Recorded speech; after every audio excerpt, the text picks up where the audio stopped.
Taste the Daily. விடியா ஸ்டாலின் அரசை கண்டித்து சென்னையில் மெரினா கடற்கரை, அண்ணா சாலை உள்ளிட்ட இடங்களில் சிறை நிரப்பும் போராட்டத்தில் ஈடுபட்ட பகுதி நேர ஆசிரியர்களை வலுக்கட்டாயமாக கைது செய்து ஸ்டாலின் அரசின் ஏவல் துறை அராஜகத்தில் ஈடுபட்டனர். இது தொடர்பான கூடுதல் விவரங்களை செய்தியாளர் கோபாலகிருஷ்ணன் வழங்க கேட்கலாம். வணக்கம் கோபாலகிருஷ்ணன், விவரம் என்ன? மஞ்சுளா, வணக்கம். அதாவது தமிழகம் முழுவதும் அரசு பள்ளிகளில் பகுதி நேர ஆசிரியர்களாக பணியாற்றி வருபவர்கள் தான் தற்போது இன்று சென்னையில் சிறை நிரப்பு போராட்டம் நடத்த வந்த இடங்களில் ஆங்காங்கே போலீசாரால் கைது செய்யப்பட்டு வருகின்றனர். அதன் நேரடி காட்சிகளைத்தான் தற்போது நாம் பார்த்துக் கொண்டிருக்கிறோம். அதாவது தமிழகம் முழுவதும் உள்ள அரசு பள்ளிகளில் பகுதி நேர ஆசிரியர்கள் என்ற பெயரில் 7 பாடப்பிரிவுகளில் இவர்கள் பாடம் எடுத்து வருகின்றனர். குறிப்பாக தையல், தோட்டக்கலை, கணினி, வரைகலை, ஓவியம் உள்ளிட்ட 7 பிரிவுகளின் கீழ் இந்த பகுதி நேர ஆசிரியர்கள் அனைத்து அரசு பள்ளிகளிலும் பாடம் எடுத்து வருகின்றனர். பல ஆண்டுகளாக இவர்கள் பகுதி நேர ஆசிரியர்களாகவும் மாத ஊதியமாக 12,500 ரூபாய் மட்டுமே இவர்கள் ஊதியமாக பெறுகின்றனர். அதிலும் கோடை விடுமுறை 2 மாதமாக கோடை விடுமுறை விடும்போது அந்த 2 மாதம் இவர்களுக்கு ஊதியம் இல்லை. இந்த குறைந்த ஊதியத்தில் பணியாற்றி வரும் இந்த பகுதி நேர ஆசிரியர்களை திமுக ஆட்சிக்கு வந்தால் பணி நிரந்தரம் செய்வோம் என்று ஒரு வாக்குறுதி மட்டுமல்லாமல் பகுதி நேர ஆசிரியர்களுக்கு வழங்கப்படும் 12,500 என்ற குறைந்தபட்ச ஊதியத்தை உயர்த்தி தருவதாக 181வது தேர்தல் அறிக்கையாக விளம்பர மாடல் ஸ்டாலின் அரசு அறிவித்திருந்தது. ஆனால் இந்த தேர்தல் வாக்குறுதி எதையும் திமுக அரசு ஆட்சிக்கு வந்து சுமார் 4.5 ஆண்டுகள் நிறைவடைந்தும் இதுவரை நிறைவேற்றாமல் இருப்பதை கண்டித்துதான் இன்று இந்த பகுதி நேர ஆசிரியர்கள் சென்னையில் உள்ள சிவானந்தா சாலையில் இன்று சிறை நிரப்பு போராட்டத்தில் ஈடுபட போவதாக கடந்த 1 மாதமாக பல்வேறு ஆயத்த பணிகளில் ஈடுபட்டு வந்தனர். இந்த ஆயத்த பணிகளில் கடந்த 1 மாதமாக இவர்கள் ஈடுபடும் போது காவல்துறையினர் எந்த விதமான தடுப்பு நடவடிக்கையில் ஈடுபடாமல் இன்று போராட்டம் நடத்துவதற்கு சுவாமி சிவானந்தா சாலை நோக்கி வந்த பகுதி நேர ஆசிரியர்கள் ஆங்காங்கே தடுத்து நிறுத்தப்பட்டு கைது செய்யப்பட்டு வருகின்றனர். அந்த காட்சிகளைத்தான் நாம் தற்போது பார்த்துக் கொண்டிருக்கிறோம்.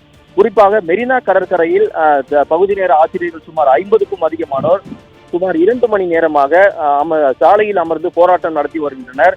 மெரினா கடற்கரையில் ஜல்லிக்கட்டுக்காக நடத்திய போராட்டம் விஸ்வரூப வெற்றி அடைந்தது போல் தற்போது நாம் பகுதி நேர ஆசிரியர்கள் அனைவரும் ஒன்றிணைந்து இந்த மெரினா கடற்கரையில் மாபெரும் போராட்டம் நடத்த வேண்டும் என முன் திட்டமிடம் இல்லாமல் திடீரென இவர்கள் ஒன்று கூடி இந்த போராட்டத்தில் ஈடுபட்டு வருகின்றனர்.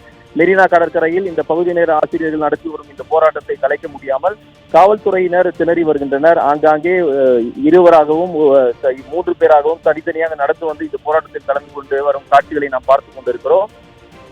இவர்களது ஒற்றை கோரிக்கை திமுக தேர்தல் நேரத்தில் அளித்த வாக்குறுதியை நிறைவேற்ற வேண்டும் என்றுதான் கடந்த 4.5 ஆண்டுகளாக பல்வேறு கட்டமாக, அதாவது பள்ளிக்கல்வித்துறை அமைச்சராகட்டும், நிதித்துறை செயலாளராகட்டும் என பல தரப்பிலும் தங்களது கோரிக்கை மனுக்களை அளித்தும் இதுவரையில் எந்த விதமான நடவடிக்கையையும் ஸ்டாலின் அரசு எடுக்கவில்லை என கூறிதான் இன்று சிறை நிரப்பும் போராட்டத்தை நடத்த சென்னையில் இவர்கள் அனைவரும் ஆயத்தமாகினர்.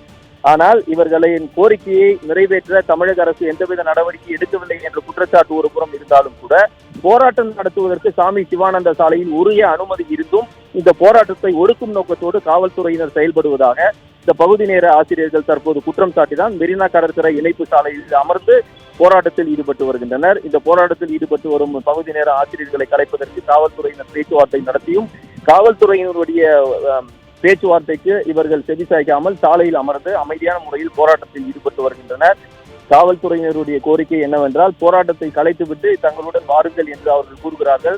4.5 ஆண்டுகளாக பல்வேறு கட்டமாக அமைதியான வழியில் போராட்டம் நடத்திய தங்களை ஒடுக்கும் நோக்கத்தில் காவல்துறையினர் செயல்பட்டதை தவிர தங்களது கோரிக்கையை நிறைவேற்றுவதற்கு எந்த விதத்திலும் நீங்கள் உதவி செய்யவில்லை. அதனால் நாங்கள் தொடர்ந்து இதே இடத்தில் போராட போவதாக அவர்கள் கூறிவிட்டு தற்போதும் அவர்கள் தொடர்ந்து இந்த தர்ணா போராட்டத்தில் ஈடுபட்டு வருகின்றனர். மஞ்சுளா,